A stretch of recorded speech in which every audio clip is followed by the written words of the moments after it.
ये भी रहा है सुप्रिया जी कि बार बार सोनिया गांधी से मिलने जा रहे हैं, गांधी लॉयलिस्ट के तौर पर उन्हें जाना जाता है। क्या ये एक रबर स्टैंप अध्यक्ष आप लोग नहीं बना रहे? क्या ये अटल सत्य नहीं है कि ताकत गांधी परिवार में ही निहित है कांग्रेस पार्टी? मैं इसका जवाब दूंगी आपके डायरेक्ट सवाल का, लेकिन इतना लंबा बोले सुधांशु जी, विरोधाभास से भरा उनका वक्तव्य की थोड़ी सी पर्दाफाश करना थोड़ा सा जरूरी है। उन्होंने क्या कहा, राहुल जी सचिन पायलट जी को बनाना चाहते थे, तो राहुल जी इसका मतलब नहीं बना पाए। अब राहुल जी ही ये करना चाह रहे, तो पहले तो डिसाइड करिए कि राहुल जी सर्वे सर्वा है या उनकी कोई सुन नहीं रहा है, पहली चीज। दूसरा विरोधाभास सबसे बड़ा ये है, मैं जानना चाहती हूं, भूल जाइए हमारा चुनाव आपका चुनाव, आपके यहां कैसे 1.5 लोग बैठकर करते हैं, हमारे यहां 9000 डेलीगेट्स डिसाइड करते हैं, ये सब भूल जाइए। आप पहले मुझे बताइए कि आपको दिक्कत किससे है, कि चुनाव कांग्रेस अध्यक्ष का होना चाहिए या कांग्रेस अध्यक्ष का चुनाव नहीं होना चाहिए? चित भी मेरी और पट भी मेरी तो नहीं चल सकती। राहुल गांधी के पीए और उनके सिक्योरिटी गार्ड कांग्रेस चला रहे हैं और राहुल गांधी जो है उनकी बात नहीं मानी जा रही है। मेरा अपना मानना यह विरोधाभास और व्यर्थ के डिबेट में नहीं पड़ना चाहिए। मैं अभी भी कहती हूं, आज इस देश के सामने कांग्रेस का अध्यक्ष कौन होगा यह बड़ा मुद्दा नहीं है। आज इस देश के सामने यह मुद्दा है कि जो भारत जोड़ो यात्रा राहुल जी कर रहे हैं, जहां पर कल पायलट जी चले और आज गहलोत जी पहुंचे हैं, बघेल जी चले, तमामों नेता पहुंचे, इंक्लूडिंग मेरे जैसा छोटा कार्यकर्ता भी, वहां से क्या तस्वीर निकल रही है?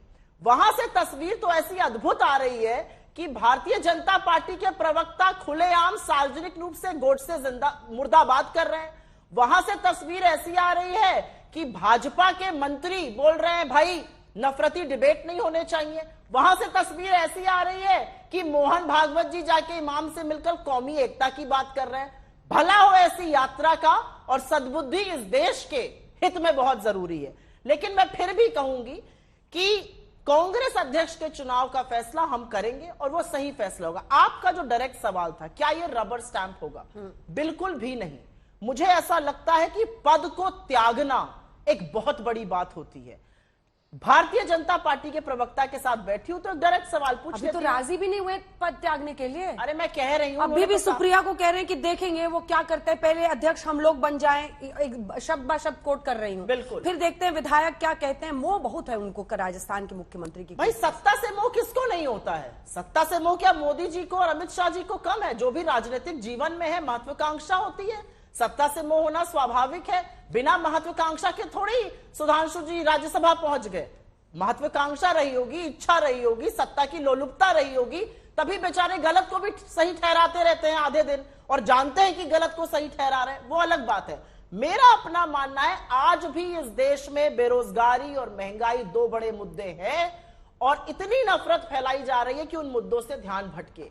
कोई भी कांग्रेस प्रेसिडेंट बने या ना बने, नैतिक लड़ाई जो राहुल गांधी जी लड़ रहे हैं वो और पुरजोर तरीके से लड़ी जाएगी। इस बात का मैं आपको आश्वासन दे सकती हूं। गहलोत जी बार बार क्यों जाते हैं, उसका मुझे जवाब नहीं मिला। मैं छोटा सा सवाल, आप समझिए मैं क्या पूछ रही हूँ। क्या गांधी परिवार, गहलोत, चूंकि उनकी एक स्वीकार्यता है पार्टी में, बाकी नेताओं में, और राजस्थान में उनकी बड़ी भूमिका है, क्या उस पर सवार होकर गहलोत हथियार गांधी परिवार का बन रहा है? नहीं, आपने जो डायरेक्ट सवाल पूछा, बिल्कुल स्वीकार्यता है। 5-5 बार के सांसद रहे हैं, 3-3 बार मुख्यमंत्री रहे हैं, one of our tallest leaders हैं, कर्मठ हैं, कर्मयोगी हैं, बिल्कुल अच्छे हैं, बहुत अच्छे कैंडिडेट होंगे अगर नॉमिनेशन फाइल करते हैं और अगर बनते हैं। मुझे नहीं पता भविष्य के गर्भ में क्या होगा, लेकिन आपका ये जो सवाल है वो बार बार क्यों जाते हैं? कांग्रेस अध्यक्ष सोनिया गांधी जी हैं, अगर उनसे उनका मुख्यमंत्री या वो व्यक्ति जो शायद कांग्रेस अध्यक्ष पद के लिए दावेदारी करने जा रहा है नहीं जाकर मिलेगा, तो क्या नरेंद्र मोदी जी से जाकर मिलेगा? मैं ये पूछना चाहती हूं। सवाल तो ये पूछना चाहिए कि मंत्री फाइल साइन क्यों नहीं करता है, मोदी जी के पास क्यों जाता है? कांग्रेस का मुख्यमंत्री कांग्रेस की अध्यक्ष से क्यों मिल रहा है? यह सवाल बेतुका है। बिल्कुल मिलना चाहिए, यह समन्वय स्थापित करना चाहिए। जिसको आप रबर स्टैंप कहती हैं वो जेपी नड्डा जी और अमित शाह जी की रिलेशनशिप है। अभी भी सारा प्रबंध अमित शाह जी कर रहे हैं, JP Nadda ji rubber stamp है। हम जिस स्थिति की बात करने जा रहे हैं वो समन्वय है, वो नैतिक जिम्मेदारी राहुल गांधी जी की रहेगी। आगे भविष्य में क्या होता है मुझे नहीं पता, और जो भी कांग्रेस अध्यक्ष बनेगा वो संगठन चलाएगा। ये तो बहुत सिंपल और समन्वय स्थापित करने की बात है। फिर क्या गलत है इसमें? और उन्होंने सीधा आप ही पे कह दिया कि आप भी राज्यसभा सांसद बने हैं तो कुछ ना कुछ तो मन में गुदगुदी होती ही है आगे बढ़ने की। हर कोई राजनीति में आगे बढ़ने की तो कोशिश में लगा हुआ है। अब देखेंगे ना पीछे मुड़ के कि उनकी कुर्सी के साथ राजस्थान में क्या होने वाला है। अध्यक्ष पद के लिए पांव आगे बढ़ाएंगे, पीछे कुछ छोड़ के तो समझेंगे ना कि हाँ एक गारंटी है कि अब ये नहीं तो ये दोनों में से एक मिलेगा, वरना आप भी महत्वाकांक्षा के लिए आगे बढ़ रहे होंगे। सुधांशु जी, अंजना जी, मैं सारी बातों का जवाब देता हूं। सुप्रिया जी ने जो कहा, पहले तो हम ये कहना चाहते हैं कि ये लोग जो भी कार्य कर रहे हैं, ये लोग अपने हिसाब से किसी भी चीज को देखने का प्रयास करते हैं। इन्होंने कहा हमें इसमें कोई इंवॉल्वमेंट नहीं है ना, कांग्रेस अध्यक्ष कौन बने, देखने के दो नजरिए होते हैं, दृष्टा भाव और कर्ता भाव। कर्ता भाव में आप हैं, हम तो दृष्टा भाव में है ना। राम झरोके बैठ के सबका मुजरा ले, हम तो एक फिल्म की स्क्रिप्ट की तरह देख रहे हैं जिसमें सस्पेंस भी है, ड्रामा भी है। अब देखना होगा कि वो ट्रेजेडी या कॉमेडी में ना बदल जाए, ये आने वाले समय में दिखेगा। और जहां तक महत्वाकांक्षा की बात है, देखिए कितनी महत्वपूर्ण बात है।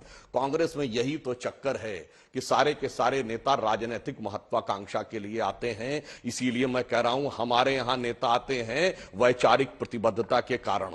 विचारधारा ही मिशन बनाती है और पॉलिटिक्स में केवल राजनीतिक महत्वाकांक्षा और लोलुपता जिसका इन्होंने प्रयोग किया वो प्रोफेशन बनाती है। इसीलिए कांग्रेस एक नहीं, आजादी के 75 बार खंड खंड हुई है और हमेशा पदों को लेकर ही लड़ाई हुई है। हमारे यहां विचारधारा के लिए समर्पित रहते हैं। दोनों प्रधानमंत्री अटल जी और मोदी जी प्रचारक जीवन से शुरुआत किए हुए थे। हमारे नेताओं का पूरा वो दौर देख लीजिए। और सुप्रिया जी, आपकी नॉलेज के लिए भी बता दूं, जिस जमाने में हम लोग भी छात्र जीवन से आए थे, हमने जिंदगी में नहीं सोचा था कि कभी भाजपा की स्पष्ट बहुमत तो छोड़िए, जिंदगी में सरकार भी बनेगी। आप लोग जब आए होंगे तब आपको लगा होगा हाँ सत्ता थी, सत्ता रहेगी। इसलिए आप लोग हम लोगों को यह प्रवचन मत दिया करिए कि सत्ता की लोलुपता के लिए इसके लिए आए। हम लोग जिंदगी में नहीं सोचे थे, वो तो परिस्थितियां बनी, जनता का समर्थन और ईश्वर का आशीर्वाद रहा कि आज ये स्थिति आई है। परंतु मैं यह बात कहना चाहता हूं कि आज के इस यथार्थ पे एक बात तो इनको निश्चित रूप से समझनी चाहिए कि ये भारत जोड़ो यात्रा चला रहे हैं ना, तो महंगाई बेरोजगारी की बात काहे कर रहे हैं? कहते हैं महंगाई हटाओ यात्रा चला रहे हैं, बेरोजगारी हटाओ यात्रा चला रहे हैं। ये भारत जोड़ो किसके लिए है? और गांधी परिवार का कुल गौरव, कुल भास्कर, कुल दीपक जिस यात्रा को लेके चल रहा है, वो ना तो आनंद भवन में टच कर रही है, ना इंदिरा जी की कॉन्स्टिट्यूएंसी में टच कर रही है, ना उनकी पूज्य माता जी की कॉन्स्टिट्यूएंसी में टच कर रही है, ना उनके पूज्य पिताजी जिससे वो स्वयं विस्थापित हो चुके उस अमेठी को टच कर रही है, ना उनकी प्रिय बहन जी के क्षेत्र यानी प्रियंका जी के क्षेत्र को तय कर रही है।